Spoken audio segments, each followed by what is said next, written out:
1500 ಪ್ರಶ್ನೆಗಳನ್ನು ಬಿಡಿಸುವಂತಹ ಗುರಿಯನ್ನು ನಾವು ಹೊಂದಿದ್ದೀವಿ.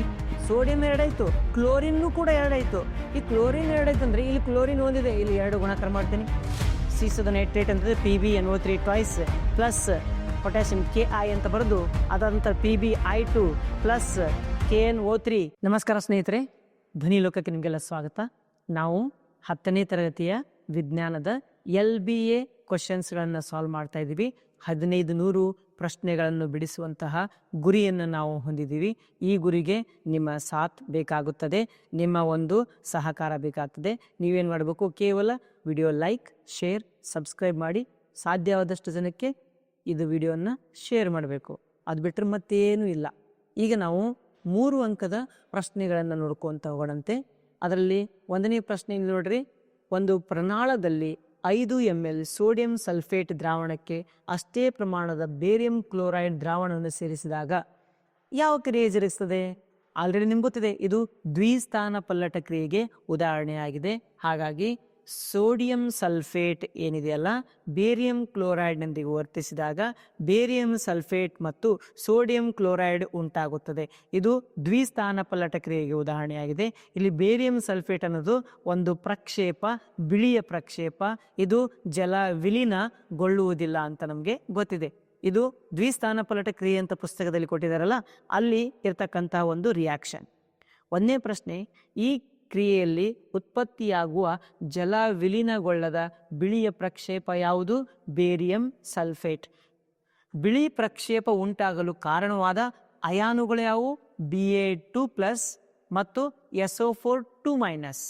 Ba2+ plus SO4 2-. ಇಲ್ಲಿ ಜರುಗುವ ರಾಸಾಯನಿಕ ಕ್ರಿಯೆ ವಿಧ ದ್ವಿಸ್ಥಾನ ಪಲ್ಲಟ ಕ್ರಿಯೆಗೆ ಇದು ವಿಧವಾಗಿದೆ, ಉದಾಹರಣೆಯಾಗಿದೆ. 57ನೇ ಪ್ರಶ್ನೆ, ಸತು, ಕಬ್ಬಿಣ, ಮೆಗ್ನೀಷಿಯಂ ಹಾಗೂ ತಾಮ್ರದ ಚೂರುಗಳನ್ನು A, B, C ಮತ್ತು D ಎಂಬ ಪ್ರಮಾಣಗಳಲ್ಲಿ ತೆಗೆದುಕೊಳ್ಳಲಾಗಿದೆ. ಈ ಪ್ರಮಾಣಗಳಿಗೆ ಒಂದೇ ಪ್ರಮಾಣದ ಫೆರಸ್ ಸಲ್ಫೇಟ್ ದ್ರಾವಣವನ್ನು ಸೇರಿಸಲಾಗಿದೆ. ಯಾವ ಪ್ರಮಾಣದಲ್ಲಿ ರಾಸಾಯನಿಕ ಕ್ರಿಯೆ ಜರುಗುತ್ತದೆ? ಯಾವ ಪ್ರಮಾಣಗಳಲ್ಲಿ ಅಂತಂದರೆ 2ಕ್ಕಿಂತ ಹೆಚ್ಚು ಅಥವಾ 2 ಪ್ರಮಾಣಗಳಲ್ಲಿ ಈ ಒಂದು ರಾಸಾಯನಿಕ ಕ್ರಿಯೆ ಜರುಗಬಹುದು. ಇಲ್ಲಿ ಏನಿದೆ, ಇಲ್ಲಿ ಒಂದು ಪ್ರಮಾಣ ಇದೆ, ಒಂದು ಡಬ್ಬ ಇದೆ, ಒಂದು ಟೆಸ್ಟ್ ಟ್ಯೂಬ್ ಇದೆ. ಅದರೊಳಗಡೆ ಏನು ಹಾಕಿದ್ದಾರೆ ಅವರು? ಕಬ್ಬಿಣದ ಸಲ್ಫೇಟ್ ಹಾಕಿದ್ದಾರೆ. ಕಬ್ಬಿಣದ ಸಲ್ಫೇಟಿಗೆ ಕಬ್ಬಿಣವೇ ಹಾಕಿದ್ವಿ ಅಂತಂದರೆ ಅಲ್ಲೇನಾದರೂ ಕ್ರಿಯೆ ಜರುಗಿಸ್ತದಾ? ಅಲ್ಲೇನಾದರೂ ಕ್ರಿಯೆ ಆಗ್ತದಾ? ಆಗುವುದಿಲ್ಲ. ಅಂದರೆ ಕಬ್ಬಿಣ ಔಟ್ ಆಯಿತು. ತಾಮ್ರ ಒಂದು ಕೊಟ್ಟಿದ್ದಾರೆ. ತಾಮ್ರವು ಕಬ್ಬಿಣಕ್ಕಿಂತ ಕಡಿಮೆ ಕ್ರಿಯಾಶೀಲ ಧಾತು. ಹಾಗಾಗಿ ಇಲ್ಲೂ ಕೂಡ ಯಾವುದೇ ರಾಸಾಯನಿಕ ಕ್ರಿಯೆ ಜರುಗುವುದಿಲ್ಲ. ಮುಂದೆ ನೋಡೋಣ, ಸತು. ಸತು ಕಬ್ಬಿಣಕ್ಕಿಂತ ಅಧಿಕ ಕ್ರಿಯಾಶೀಲ ಧಾತು. ಹಾಗಾಗಿ ಯಾವ ಪ್ರಮಾಣ ಅದು? ಎ ಪ್ರಮಾಣದಲ್ಲಿ ಕ್ರಿಯೆ ಜರುಗುತ್ತದೆ, ರಾಸಾಯನಿಕ ಕ್ರಿಯೆ ಜರುಗುತ್ತದೆ. ಮತ್ತು ಮೆಗ್ನೀಷಿಯಂ ಅಂತಕ್ಕಂಥದ್ದು ಕೂಡ ಕಬ್ಬಿಣಕ್ಕಿಂತ ಅಧಿಕ ಕ್ರಿಯಾಶೀಲ. ಹಾಗಾಗಿ ಮೆಗ್ನೀಷಿಯಂ ಇಲ್ಲಿದೆ ಸಿ ಪ್ರಮಾಣ. ಈ ಪ್ರಮಾಣಗಳಲ್ಲಿ ಏನಾಗ್ತದಪ್ಪ ಅಂತಂದರೆ ರಾಸಾಯನಿಕ ಕ್ರಿಯೆ ಜರುಗುತ್ತದೆ. ಆ ರಾಸಾಯನಿಕ ಕ್ರಿಯೆಗಳಿಗೆ ಸಮೀಕರಣಗಳನ್ನು ಬರೆಯಿರಿ ಅಂತ ಹೇಳ್ತಾರೆ ಅವರು. ಸಮೀಕರಣ ಬರೆಯೋಣಂತೆ. ಏನಿದೆ? FeSO4 ಪ್ಲಸ್ Zn, ಬಾಣದ ಗುರುತು ZnSO4 plus Fe, aqueous solid ಅಂತ ನಾವು ಬರಿಬಹುದು. ಇನ್ನೊಂದು ಮೆಗ್ನೀಷಿಯಂ ಒಂದಿದೆ, FeSO4 plus Mg, arrow mark MgSO4 plus Fe ಅಂತ ನಾವು ಬರಿಬಹುದು. ಅಕ್ವೇಸ್ ಸಾಲಿಡ್ ಅಂತ ಬರಿಬಹುದು. 58ನೆಯ ಪ್ರಶ್ನೆ, ಉಷ್ಣ, ಬೆಳಕು ಮತ್ತು ವಿದ್ಯುತ್ ವಿಭಜನೆಯ ರೂಪದಲ್ಲಿ ಶಕ್ತಿಯನ್ನು ಒದಗಿಸುವುದರ ಮೂಲಕ ನಡೆಯುವ ವಿಭಜನಾ ಕ್ರಿಯೆಗೆ 3 ಉದಾಹರಣೆಗಳನ್ನ ಕೊಡ್ಕೊಂತ ಹೋಗ್ಬೇಕಂತೆ. ಇಲ್ಲಿ ಉಷ್ಣ ವಿಭಜನೆಗೆ ಉದಾಹರಣೆ CaCO3, ಬಾಣದ ಗುರುತು CO2 plus CaO plus CO2. ಇದು ಉಷ್ಣ ವಿಭಜನೆಗೆ ಉದಾಹರಣೆ ಆಗ್ತದೆ. ಯಾವುದು? CaCO3 arrow mark, CaO plus CO2 arrow mark ಮೇಲೆ ಉಷ್ಣ, ಇಲ್ಲಿ ಸಾಲಿಡ್ ಗ್ಯಾಸ್. ಬೆಳಕು AgBr, AgCl 2AgCl arrow mark 2Ag plus Cl2. ಇದು ಬೆಳಕು ದ್ವಿತೀಯ ವಿಭಜನೆಗೆ ಉದಾಹರಣೆ. ವಿದ್ಯುತ್ ವಿಭಜನ H2O arrow mark 2H2 plus O2 2H2O arrow mark ಮೇಲೆ ಏನಂತ ಬರೀತೀರಿ? ವಿದ್ಯುತ್ ಅಂತ ಬರೀತೀರಿ. 59ನೇ ಪ್ರಶ್ನೆ, ಕಪ್ಪು ಮತ್ತು ಬಿಳುಪು ಛಾಯಾಗ್ರಹಣದಲ್ಲಿ ಬಳಸುವ 2 ಲವಣಗಳನ್ನು ಹೆಸರಿಸಿ. ಒಂದೇನಪ್ಪ ಅಂತಂದರೆ AgCl, ಇನ್ನೊಂದು AgBr. ಅಂದರೆ ಸಿಲ್ವರ್ ಕ್ಲೋರೈಡ್, ಸಿಲ್ವರ್ ಬ್ರೋಮೈಡ್. ಕನ್ನಡದಲ್ಲಿ ಏನಂತೀವಿ ನಾವು ಬೆಳ್ಳಿಯ ಕ್ಲೋರೈಡ್ ಮತ್ತು ಬೆಳ್ಳಿಯ ಬ್ರೋಮೈಡ್, ಈ ಎರಡು ಲವಣಗಳನ್ನು ನಾವು ಕಪ್ಪು ಬಿಳುಪು ಛಾಯಾಗ್ರಹಣದಲ್ಲಿ ಉಪಯೋಗ ಮಾಡುತ್ತೇವೆ ಅಂತ ಬರಿತೀವಿ. ಅದಾದ ನಂತರ ಅದ್ರದ್ದೇನು ಕೇಳಿದ್ರು ಅವರು, ಅವುಗಳನ್ನು ಸೂರ್ಯನ ಬೆಳಕಿಗೆ ತೆರೆದಿಟ್ಟಾಗ ಏನಾಗ್ತದೆ, ಆ ರಾಸಾಯನಿಕ ಕ್ರಿಯೆಗಳನ್ನು ಬರೀರಿ ಅಂತ ಹೇಳ್ತಾರೆ. ಬರೆಯಂತೆ 2AgCl ಬಾಣದ ಗುರುತು, 2Ag+Cl2 ಬಾಣದ ಗುರುತು ಮೇಲೆ ಸೂರ್ಯನ ಬೆಳಕು, 2AgCl ಅಕ್ವೇಯಸ್ ಅಂತ ಬರೀರಿ, ಸಾಲಿಡ್ ಗ್ಯಾಸ್ ಅಂತ ಬರೀರಿ. ಅದೇ ರೀತಿಯಾಗಿ 2AgBr ಬಾಣದ ಗುರುತು, 2Ag+Br Br2 ಅಂತಕ್ಕಂಥದ್ದು ಗ್ಯಾಸ್, 2Ag ಅಂತಕ್ಕಂಥದ್ದು ಸಾಲಿಡ್, AgBr ಅಕ್ವೇಯಸ್ ಅಂತ ತೆಗೆದುಕೊಳ್ಳಿ, ತೊಂದರೆ ಇಲ್ಲ. ಇದಾದ ನಂತರ 60ನೇ ಪ್ರಶ್ನೆ, ಗೋಡೆಗೆ ಬಣ್ಣ ಬಳಿಯಲು Z ವಸ್ತುವಿನ ದ್ರಾವಣವನ್ನು ಬಳಸುತ್ತಾರೆ. Z ವಸ್ತು ಯಾವುದಿಲ್ಲಿ? ಸುಟ್ಟ ಸುಣ್ಣ, CaO ಒಂದನೇ ಆನ್ಸರ್. ಅದರ ಅಣುಸೂತ್ರ CaO ಎರಡನೇ ಆನ್ಸರ್. ಮೂರನೇದು, Z ವಸ್ತುವು ನೀರಿನೊಂದಿಗೆ ವರ್ತಿಸಿದಾಗ CaO+H2O ಬಾಣದ ಗುರುತು CaOH ಟಾಯ್ಸ್, ಸಾಲಿಡ್ ಲಿಕ್ವಿಡ್ ಅಕ್ವೇಯಸ್. 61ನೇ ಪ್ರಶ್ನೆ, ಕಬ್ಬಿಣದ ಮೊಳೆಯನ್ನು ತಾಮ್ರದ ಸಲ್ಫೇಟ್ ದ್ರಾವಣದಲ್ಲಿ ಮುಳುಗಿಸಿದಾಗ ಜರುಗುವ ರಾಸಾಯನಿಕ ಕ್ರಿಯೆಯ ವಿಧ ಯಾವುದು? ಸ್ಥಾನಪಲ್ಲಟ ಕ್ರಿಯೆ. ಏಕೆ? ಕಬ್ಬಿಣವು ತಾಮ್ರಕ್ಕಿಂತ ಅಧಿಕ ಕ್ರಿಯಾಶೀಲ ಧಾತು. CuSO4+Fe ಬಾಣದ ಗುರುತು FeSO4+Cu ಅಕ್ವೇಯಸ್ ಸಾಲಿಡ್, ಸಾಲಿಡ್ ಅಕ್ವೇಯಸ್ ಸಾಲಿಡ್. ಈ ಥರ ಬರಬಹುದು ನಾವು. ಬೇರಿಯಂ ಕ್ಲೋರೈಡ್ ದ್ರಾವಣವು ಅಲ್ಯೂಮಿನಿಯಂ ಸಲ್ಫೇಟ್ನೊಂದಿಗೆ ವರ್ತಿಸಿದಾಗ ಯಾವ ವಿಧದ ರಾಸಾಯನಿಕ ಕ್ರಿಯೆ ಜರುಗುತ್ತದೆ? ನೋಡ್ರಿ, ಬೇರಿಯಂ ಕ್ಲೋರೈಡ್ ಅಲ್ಯೂಮಿನಿಯಂ ಸಲ್ಫೇಟ್, ಆವಾಗ ಬೇರಿಯಂ ಸಲ್ಫೇಟ್ ಅಲ್ಯೂಮಿನಿಯಂ ಕ್ಲೋರೈಡ್ ಆಗ್ತದೆ. ಇಲ್ಲಿ ದ್ವಿಸ್ಥಾನ ಪಲ್ಲಟ ಕ್ರಿಯೆ ಉಂಟಾಗ್ತದೆ, ಏಕೆಂದರೆ ಇಲ್ಲಿ ಅಯಾನುಗಳ ವಿನಿಮಯವಾಗುತ್ತದೆ ಅಂತ ನಾವು ಬರಿಬೇಕು. ಏಕೆ? ಇಲ್ಲಿ ತನಕ ಆಯಿತು. ಈ ಕ್ರಿಯೆ ಸರಿದೂಗಿಸಿದ ರಾಸಾಯನಿಕ ಸಮೀಕರಣ ಬರೀರಿ. ಸರಿದೂಗಿಸಿದ ರಾಸಾಯನಿಕ ಸಮೀಕರಣ ಇಲ್ಲಿದೆ ನೋಡ್ರಿ, ಬೇರಿಯಂ ಕ್ಲೋರೈಡ್ ಅಲ್ಯೂಮಿನಿಯಂ ಸಲ್ಫೇಟ್. ಇದು ಬೇರಿಯಂ ಕ್ಲೋರೈಡ್, ಇದು ಅಲ್ಯೂಮಿನಿಯಂ ಸಲ್ಫೇಟ್. ಅಲ್ಯೂಮಿನಿಯಂ ಸಲ್ಫೇಟ್ ಅಂತಂದರೆ Al2SO4 thrice, Al2SO4 thrice ಅಕ್ವೇಯಸ್, BaCl2 ಅಕ್ವೇಯಸ್. ಎರಡು ಸೇರಿದಾಗ 3 BaCl2 ಸೇರಿದಾಗ 3BaSO4, 3 BaSO4 ಅಂತಂದರೆ ಸಾಲಿಡ್. ಇದೇ ಏನಪ್ಪ ಅಂತಂದ್ರೆ ಜಲ ವಿಲೀನಗೊಳ್ಳದ ಬಿಳಿಯ ವಸ್ತು ಪ್ರಕ್ಷೇಪ +2AlCl3. ಇದನ್ನು ನೀವು ಸರಿದೂಗಿಸಿದ ಸಮೀಕರಣವಾಗಿ ಉಪಯೋಗ ಮಾಡಬಹುದು. ಮುಂದಿನ ಪ್ರಶ್ನೆಯನ್ನ ನೋಡೋಣಂತೆ. ಎಷ್ಟನೇ ಪ್ರಶ್ನೆ? 63ನೆಯ ಪ್ರಶ್ನೆ. ಈ ಕೆಳಗಿನ ರಾಸಾಯನಿಕ ಕ್ರಿಯೆಗಳಿಗೆ ಸರಿದೂಗಿಸಿದ ರಾಸಾಯನಿಕ ಸಮೀಕರಣಗಳನ್ನು ಬರೆಯಿರಿ. ಒಂದನೇದು ಕ್ಯಾಲ್ಸಿಯಂ ಕಾರ್ಬೋನೇಟ್ CaCO3 ಬಾಣದ ಗುರುತು CaO+CO2 ಮುಗಿದೋಯ್ತು. ಹೈಡ್ರೋಜನ್ ಮತ್ತು ಕ್ಲೋರಿನ್, ಹೈಡ್ರೋಜನ್ ಕ್ಲೋರೈಡ್ ಅಂತ ಕೊಟ್ಟಿದ್ದಾರೆ. H2+Cl2 ಆರೋ ಮಾರ್ಕ್ HCl ಅಂತ ಬರ್ತದೆ, 2HCl, H2+Cl2 2HCl. Magnesium plus hydrochloric ಆಮ್ಲ Mg+HCl arrow mark MgCl2+H2. Sir 2 ಇದೆ ಸರ್, ಇದನ್ನ ಸಮೀಕರಣವನ್ನು ನಾವೇನು ಮಾಡ್ಬೇಕು? ಈಗ ಸರಿದೂಗಿಸ್ಬೇಕು. Mg+2HCl ಆರೋ ಮಾರ್ಕ್ MgCl2+H2 ಅಂತ ಬರಿಬೇಕು. 64ನೆಯ ಪ್ರಶ್ನೆ, ಕೆಳಗಿನ ರಾಸಾಯನಿಕ ಸಮೀಕರಣಗಳನ್ನು ಸರಿದೂಗಿಸಿ. 2H2+O2 ಏನಾಗ್ಬಿಡ್ತದೆ? H2O ಆಯಿತು. 2H2+O2 H2O. ನೆಕ್ಸ್ಟ್ ಇದು Na2CO3. ಇಲ್ಲಿ ಸೋಡಿಯಂ 2 ಇದೆ, ಇಲ್ಲಿ ಸೋಡಿಯಂ 1 ಇದೆ, ಇಲ್ಲಿ 2ರಲ್ಲಿ ಗುಣಾಕಾರ ಮಾಡೋಣ. ಕ್ಲೋರಿನ್ 2 ಆಯಿತು, ಇಲ್ಲಿ ಕ್ಲೋರಿನ್ 1 ಇದೆ, ಕ್ಲೋರಿನ್ 2ರಿಂದ ಗುಣಾಕಾರ ಮಾಡೋಣ. ಇಲ್ಲಿ ಹೈಡ್ರೋಜನ್ 2 ಆಯಿತು, ಇಲ್ಲಿ ಹೈಡ್ರೋಜನ್ 2 ಇದೆ, ಕ್ಲೋರಿನ್ 2 ಆಯಿತು, ಕ್ಲೋರಿನ್ 2 ಇದೆ, ಸೋಡಿಯಂ 2 ಆಯಿತು, ಸೋಡಿಯಂ 2 ಇದೆ, ಕಾರ್ಬೋನೇಟ್ ಇದೆ, ಕಾರ್ಬನ್ ಡೈಆಕ್ಸೈಡ್ ಇಲ್ಲೊಂದು, ಆಮೇಲೆ ಹೈಡ್ರೋಜನ್ ಇಲ್ಲಿ ಒಂದು, ಆಕ್ಸಿಜನ್ ಸೇರ್ಕೊಂಡ್ಬಿಡ್ತು. ಅರ್ಥ ಆಯ್ತಾ? ನೋಡ್ರಿ, ಬರಿತೀನಿ ನೋಡ್ರಿ.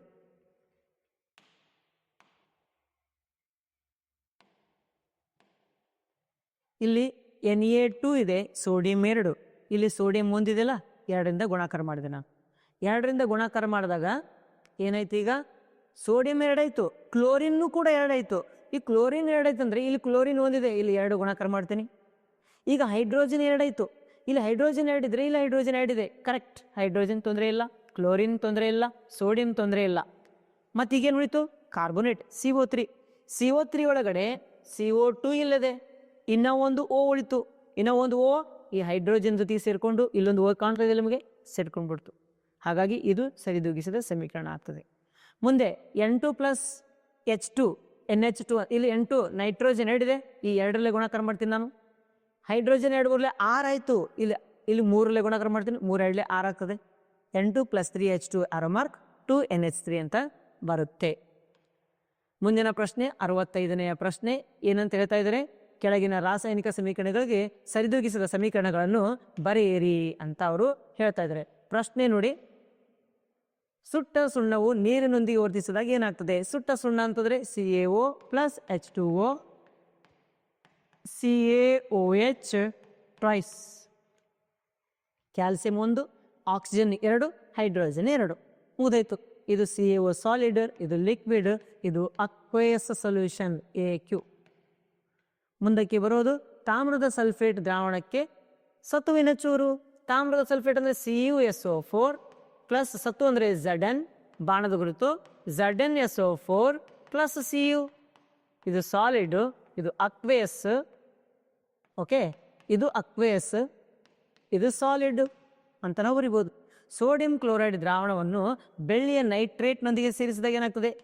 ಸೋಡಿಯಂ ಕ್ಲೋರೈಡ್ ದ್ರಾವಣ ಅಂತ ಹೇಳ್ತಾರೆ ಅವರು. ಸೋಡಿಯಂ ಕ್ಲೋರೈಡ್ ದ್ರಾವಣ ಅಂತಂದರೆ NaCl. ಸೋಡಿಯಂ ಕ್ಲೋರೈಡ್ ದ್ರಾವಣ ಅಂತಂದರೆ NaCl ಪ್ಲಸ್ ಬೆಳ್ಳಿಯ ನೈಟ್ರೇಟ್ ಅಂತಂದರೆ AgNO3. AgNO3 ಈಗ ಸೇರಿಸೋಣ. ಇವೆರಡು ಸೇರಿಸಿದಾಗ NaNO3 NaNO3 ಪ್ಲಸ್ ಇದೇನಿತ್ತು AgCl.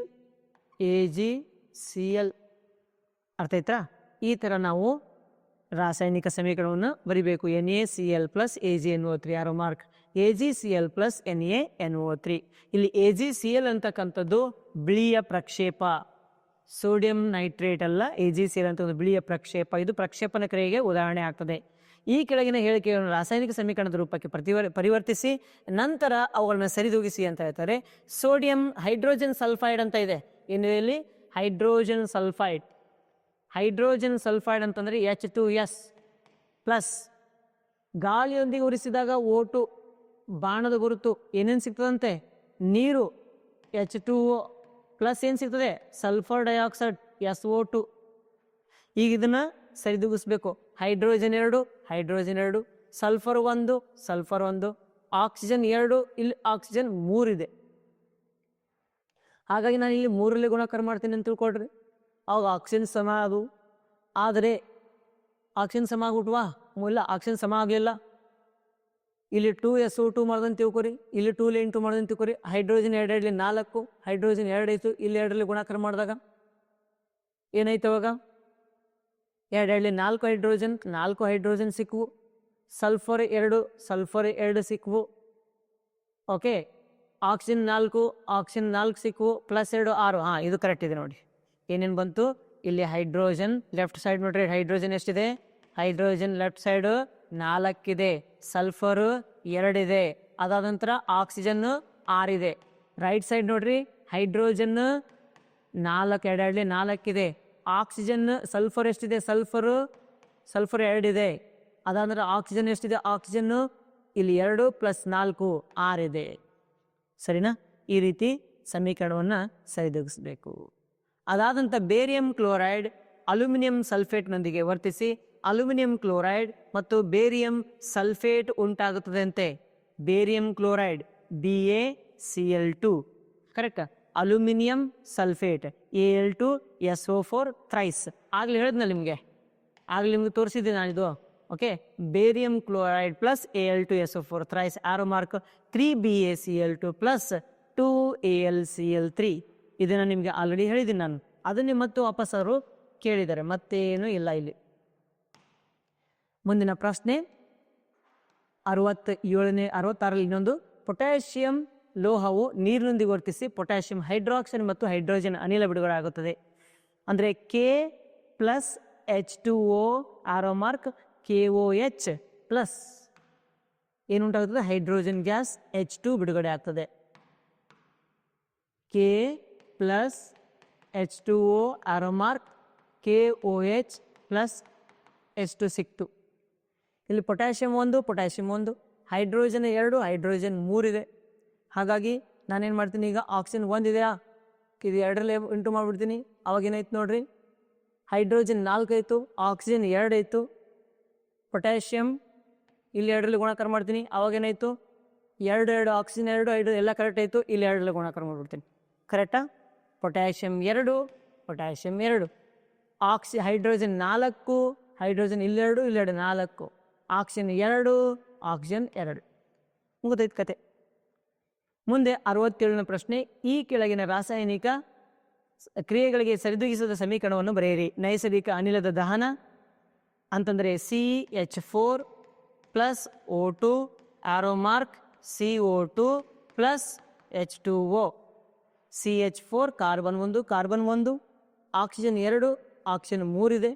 ಇಲ್ಲಿ ಆಕ್ಸಿಜನ್ 3 ಅಂತಂದರೆ 2O2 ಬರಿತೀನಿ. ಈಗ ಆಕ್ಸಿಜನ್ ಇಲ್ಲಿ 2H2O ತೊಗೊಂಡ್ಬಿಡ್ತೀನಿ. 2 4 hydrogen 4 oxygen 4 hydrogen 4 oxygen. ಇದು ಕರೆಕ್ಟಾಗಿ ಸರಿದೂಗಿಸಿದ ಸಮೀಕರಣ ಆಗ್ತದೆ. ಪೊಟ್ಯಾಷಿಯಂ ಲೋಹವು ನೀರಿನ ಜೊತೆಗೆ ವರ್ತಿಸಿದಾಗ, ಇದೇ ಪೊಟ್ಯಾಷಿಯಂ ಲೋಹ ನೀರಿನ ಜೊತೆ ವರ್ತಿಸಿದಾಗ, ತಾಮ್ರದ ಸಲ್ಫೇಟ್ ಜೊತೆ ಕಬ್ಬಿಣ ವರ್ತಿಸಿದಾಗ CuSO4 plus Fe arrow mark FeSO4 plus Cu. 68ನೇ. ಈ ಕೆಳಗಿನವುಗಳನ್ನು ಸಮೀಕರಣದೊಂದಿಗೆ ವಿವರಿಸಿ. ಉತ್ಕರ್ಷಣ ಕ್ರಿಯೆ ನಿಮ್ಗೆ ಗೊತ್ತಿದೆ, ಅಪಕರ್ಷಣ ಕ್ರಿಯೆ ನಿಮ್ಗೆ ಗೊತ್ತಿದೆ, ಅದರದ್ದು ಸೂತ್ರಗಳು ನಿಮ್ಗೆ ಗೊತ್ತಿದೆ, ಪುಸ್ತಕದಲ್ಲಿ ಇದಾವೆ, ನೋಡ್ಕೊಳ್ರಿ. 69ನೇ ಪ್ರಶ್ನೆ. ಈ ಕೆಳಗಿನ ಸಮೀಕರಣಗಳನ್ನು ಸರಿದೂಗಿಸಿ. Na2 plus O2 Na2O. ಇಲ್ಲಿ ಸೋಡಿಯಂ ಎಷ್ಟಿದೆ? ಎಡಭಾಗದಲ್ಲಿ ಸೋಡಿಯಂ 1 ಇದೆ, ಬಲಭಾಗದಲ್ಲಿ 2 ಇದೆ, ಅಂದರೆ 2ರಲ್ಲಿ ಗುಣಾಕಾರ ಮಾಡ್ತೀನಿ. Na2 ಆಯಿತು. ಆಕ್ಸಿಜನ್ 1 ಇದೆ, ಇಲ್ಲಿ ಆಕ್ಸಿಜನ್ 2 ಇದೆ, ಇಲ್ಲಿ 2ರಲ್ಲಿ ಗುಣಾಕಾರ ಮಾಡೋಣಂತೆ. ಅವಾಗೇನಾಯಿತು Na2 4 ಸೋಡಿಯಂ ಅದು 4 Na2 ಪ್ಲಸ್ O2 ಅವಾಗೇನಾಯಿತು 2 Na2O ಅಂತ ನಾವು ಬರಿಬೋದು. ಕರೆಕ್ಟ್. 2 4 sodium 2 oxygen. ಮುಂದಕ್ಕೆ Mg ಪ್ಲಸ್ HCl, ಇಲ್ಲೂ Mg Cl 2 ಬೇಕು, 2 Cl ಬಂದ್ಬಿಟ್ಟು ಆಯಿತಾ. H2 okay ಮುಗಿದೈತು. ಅದಾದ ನಂತರ Al ಪ್ಲಸ್ O2 Al2O3, ಇಲ್ಲಿ Al2 ಇದೆ, ಆಕ್ಸಿಜನ್ 3 ಇದೆ ಅಂತಂದರೆ ಇಲ್ಲಿ 3 ಇಂಟು ಮಾಡ್ತೀನಿ. ಅದಾದ ನಂತರ ಇಲ್ಲಿ 3 2 6 ಆಯಿತು, ಇಲ್ಲಿ 2ರಲ್ಲಿ ಗುಣಾಕಾರ ಮಾಡ್ತೀನಿ, ಇಲ್ಲಿ 4 ತೊಗೊಂಡ್ಬಿಡ್ತೀನಿ. 4Al plus 3O2 ಅವಾಗೇನಾಯ್ತು 4 aluminium oxygen 2 3 6, ಇಲ್ಲೂ 2 3 6. ಇಷ್ಟು ನಾವು ಸರಿದೂಗಿಸಿದ ಸಮೀಕರಣವನ್ನಾಗಿ ಮಾಡಬೇಕಾಗ್ತದೆ. 70ನೆಯ ಪ್ರಶ್ನೆ. ಸೀಸದ ನೈಟ್ರೇಟ್ ದ್ರಾವಣಕ್ಕೆ ಪೊಟ್ಯಾಷಿಯಂ ಅಯೋಡೈಡ್ ದ್ರಾವಣ ಮಿಶ್ರಣ ಮಾಡಿದಾಗ ಉಂಟಾಗುವ ರಾಸಾಯನಿಕ ಕ್ರಿಯೆಗೆ ಸಂಬಂಧಿಸಿದಂತೆ ಕೊಟ್ಟಿರುವ ಪ್ರಶ್ನೆಗಳಿಗೆ ಉತ್ತರಿಸಬೇಕಂತೆ. ಈ ಕ್ರಿಯೆಯ ಸರಿದೂಗಿಸಿದ ಸಮೀಕರಣ ಬರೆಯಿರಿ. ಆಲ್ರೆಡಿ ನಾವು ಬರೆದಿದ್ದೀವಿ ಇದು ಸಮೀಕರಣವನ್ನು. ಪೊಟ್ಯಾಷಿಯಂ ಅಯೋಡೈಡ್ ಸೀಸದ ನೈಟ್ರೇಟ್ ಅಂತಂದರೆ PbNO3 twice plus potassium Ki ಅಂತ ಬರೆದು, ಅದಾದ ನಂತರ PbI2 ಪ್ಲಸ್ KnO3. ಹೌದಾ? ಅದನ್ನು ನಾವು ಆಲ್ರೆಡಿ ಬರೆದಿದ್ದೀವಿ, ಹುಡುಕೊಂಡು ಇನ್ನೊಂದ್ಸರಿ ಬರೀರಿ. ಈ ಕ್ರಿಯೆಯಲ್ಲಿ ಉಂಟಾಗುವ ಪ್ರಕ್ಷೇಪವನ್ನು ಹೆಸರಿಸಿ. ಪ್ರಕ್ಷೇಪ ಯಾವುದ್ರಿ? Potassium iodide. ಅದು ಏನಾಗ್ಬಿಡ್ತದೆ? ಪ್ರಕ್ಷೇಪ ಆಗ್ತದೆ. ಪ್ರಕ್ಷೇಪದ ಬಣ್ಣ ತಿಳಿಸ್ರಿ. ಅದು ಬಣ್ಣ ಯಾವುದ್ರಿ? ಹಳದಿ ಬಣ್ಣ ಆಗ್ತದೆ. ಇದು ಯಾವ ವಿಧದ ರಾಸಾಯನಿಕ ಸಮೀಕರಣ? ಇದು ದ್ವಿಸ್ಥಾನ ಪಲ್ಲಟ ಕ್ರಿಯೆಗೆ ಉದಾಹರಣೆಯಾಗಿದೆ. ಕೆಳಗಿನ ರಾಸಾಯನಿಕ ಕ್ರಿಯೆಗಳಿಗೆ ಸರಿದೂಗಿಸಿದ ರಾಸಾಯನಿಕ ಸಮೀಕರಣಗಳನ್ನು ಬರೆಯಿರಿ ಮತ್ತು ಪ್ರತಿಯೊಂದು ರಾಸಾಯನಿಕ ಕ್ರಿಯೆಯ ವಿಧಗಳನ್ನು ಬರೆಯಿರಿ. ಹೈಡ್ರೋಜನ್ ಪ್ಲಸ್ ಆಕ್ಸಿಜನ್ ಇದು ಕಾಂಬಿನೇಷನ್ ರಿಯಾಕ್ಷನ್ ಅಂದರೆ ಏನಂತ ಕರಿತಿದ್ವಿ ನಾವು? ಸಂಯೋಗ ಕ್ರಿಯೆ. ಇದು ಏನಾಗ್ತದಪ್ಪ? ಸ್ಥಾನಪಲ್ಲಟ ಕ್ರಿಯೆ. ಇದೇನಾಗ್ತದೆ? ವಿಭಜನ ಕ್ರಿಯೆ. ಇದೇನಾಗ್ತದೆ? ದ್ವಿಸ್ಥಾನಪಲ್ಲಟ ಕ್ರಿಯೆ ಆಗ್ತದೆ. ಆಮೇಲೆ ಏನಂತಾರೆ ಅವರು? ಸರಿದೂಗಿಸಿದ ರಾಸಾಯನಿಕ ಸಮೀಕರಣಕ್ಕೆ ಬರೀರಿ. ಆಲ್ರೆಡಿ ಇವೆಲ್ಲ ಸಮೀಕರಣಗಳು ನಾವು ಬರೆದುಬಿಟ್ಟಿದ್ದೀವಿ, ಮೇಲ್ಗಡೆ ನೋಡ್ಕೊತ ಬನ್ನಿ, ನಿಮಗೆ ಸಿಗ್ತದೆ. ಕಾರಣ ಕೊಡಿ. ತಾಮ್ರದಿಂದ ಮಾಡಿದ ವಸ್ತುಗಳು ಗಾಳಿಗೆ ತೆರೆದಿಟ್ಟಾಗ ತಮ್ಮ ಹೊಳಪನ್ನು ಕಳೆದುಕೊಳ್ಳುತ್ತವೆ. ಏಕೆಂದರೆ ತಾಮ್ರವು ಗಾಳಿಯಲ್ಲಿನ ಆಕ್ಸೈಡ್ನೊಂದಿಗೆ ವರ್ತಿಸಿ ತಾಮ್ರದ ಆಕ್ಸೈಡ್ CuO ಉಂಟಾಗ್ತದೆ. ಇಲ್ಲಾಂತಂದರೆ ತಾಮ್ರದ ಸಲ್ಫೈಡ್ನೊಂದಿಗೆ ಉಂಟಾಗಿ Cu2S ಒಂದು ಏನಂತ ಕರಿತೀವಿ ಅದಕ್ಕೆ ಸಂಯುಕ್ತ ಉಂಟಾಗುತ್ತದೆ. ಈ ಸಂಯುಕ್ತದಿಂದ ತಾಮ್ರದ ಮೇಲೆ ಗ್ರೀನ್ ಹಸಿರು ಬಣ್ಣದ ಪ್ಯಾಚಸ್ಗಳು ಅಥವಾ ಕಲೆಗಳು ಮೂಡುತ್ತವೆ. ಹಾಗಾಗಿ ಅದು ತನ್ನ ಬಣ್ಣವನ್ನು ಕಳೆದುಕೊಳ್ಳುತ್ತದೆ. ತಾಮ್ರದ ಸಲ್ಫೇಟ್ ಅಂತ ನಾವು ಹೇಳ್ತೀವಿ. ಸಲ್ಫೈಡ್ನಿಂದ ವರ್ತಿಸಿ ತಾಮ್ರದ ಸಲ್ಫೇಟ್ ಉಂಟಾಗುತ್ತದೆ. ತಾಮ್ರದ ಸಲ್ಫೇಟ್ ದ್ರಾವಣದಲ್ಲಿ ಇರಿಸಿದ ಕಬ್ಬಿಣದ ಸಲ್ಫೈಡ್, ಇಲ್ಲಿ ಮೇಲ್ಗಡೆ ಸಲ್ಫೈಡ್, ಇದು ಸಲ್ಫೇಟ್. ತಾಮ್ರದ ಸಲ್ಫೇಟ್ ದ್ರಾವಣದಲ್ಲಿ ಇರಿಸಿದ ಕಬ್ಬಿಣದ ಮೊಳೆಯು ನಿಧಾನವಾಗಿ ಕಂದು ಬಣ್ಣಕ್ಕೆ ತಿರುಗುತ್ತದೆ. ಏಕೆಂದರೆ ತಾಮ್ರದ ಸಲ್ಫೇಟ್ನಲ್ಲಿನ ತಾಮ್ರವನ್ನು ಕಬ್ಬಿಣವು ಪಲ್ಲಟಗೊಳಿಸುತ್ತಾ ಹೋಗಿ ಕಬ್ಬಿಣವು ಏನಾಗ್ತದೆ, ಆ ಮೊಳೆಯು ನಿಧಾನವಾಗಿ ಕಂದು ಬಣ್ಣಕ್ಕೆ ಜಾರ್ಕೊಂತ ಹೋಗ್ತದೆ. ಯಾಕಂದ್ರೆ ಇದು ಯಾವುದಕ್ಕೆ ಉದಾಹರಣೆ ಆಗ್ತದೆ? ಸ್ಥಾನ ಪಲ್ಲಟ ಕ್ರಿಯೆಗೆ ಉದಾಹರಣೆ ಆಗ್ತದೆ. ಇಲ್ಲಿ ಕಬ್ಬಿಣವು ತಾಮ್ರಕ್ಕಿಂತ ಅಧಿಕ ಕ್ರಿಯಾಶೀಲ ಧಾತುವಾಗಿದ್ದು ಅದನ್ನು ಅದರ ಸಂಯುಕ್ತದಿಂದ ಪಲ್ಲಟಗೊಳಿಸಿ ಆ ಸ್ಥಾನಕ್ಕೆ ಕಬ್ಬಿಣದ ಮೊಳೆ ಬರುತ್ತದೆ. ಹಾಗಾಗಿ ಅದರ ಬಣ್ಣ ನಿಧಾನಕ್ಕೆ ಕಂದು ಬಣ್ಣಕ್ಕೆ ಬದಲಾಗುತ್ತಾ ಹೋಗುತ್ತದೆ ಅಂತ ನಾವು ಹೇಳ್ಬೋದು. ಈ ರೀತಿಯಾಗಿ ನೀವು ಪ್ರಶ್ನೆಗಳನ್ನ ಬಿಡಿಸ್ಕೊತ ಹೋಗ್ಬೋದು, ಡಿಸ್ಕಷನ್ ಮಾಡ್ಕೊತ ಹೋಗ್ಬೋದು, ಉತ್ತರಗಳನ್ನು ಬರ್ಕೊತ ಹೋಗ್ಬೋದು. ಎಕ್ಸಾಮಲ್ಲಿ ಚೆನ್ನಾಗಿ ಬರೆದ್ರೆ ನಿಮಗೆ ಒಳ್ಳೆಯ ಅಂಕಗಳು ಸಿಗ್ತವೆ ಅಂತ ಹೇಳ್ತಾ ವಿಡಿಯೋ ನೋಡೋದಕ್ಕೆ ಎಲ್ಲರೂ ಕೂಡ ಧನ್ಯವಾದಗಳು.